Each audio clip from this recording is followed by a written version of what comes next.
And if you've been to the Pentagon, you've probably seen the memorial outside dedicated to the lives lost on September 11th.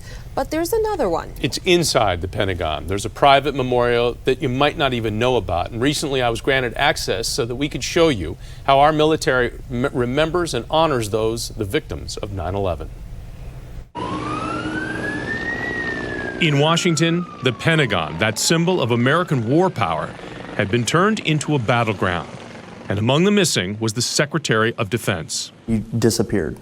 We didn't really have tabs on him during that time. We didn't know if he was somewhere safe or what, and there was a thought that he may have passed away in the attack. Senior Airman Caleb Adams told us it took 3 hours for then Secretary Donald Rumsfeld to resurface. He was over here at the impact site, and he was pulling people out the whole time. We had to forcibly remove him from the area and bring him somewhere safe. He had raced to the west side of the building, which was home at the time to the Navy Command Center. It took a direct hit. Just steps from that crash site is now sacred space. And this is? This is our indoor memorial dedicated to those that lost their lives at the Pentagon during the 9/11 terrorist attacks. And we are just adjacent to the actual impact site here at the Pentagon. How far from where we're standing did that plane come in? It was about 150 feet that direction. All 184 victims are immortalized on the 2 panels behind me here.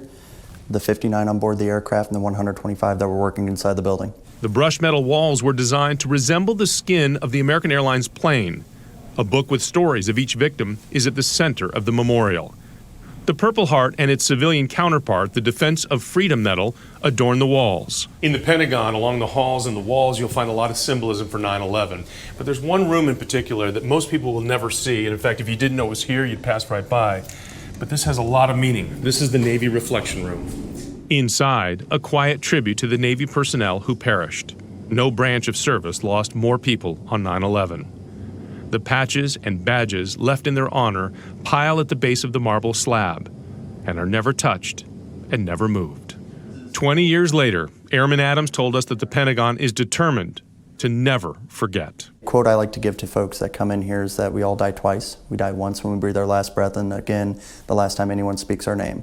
It is our job, it is our duty, and it is our privilege to be able to keep these folks' stories alive by continuing to tell their stories.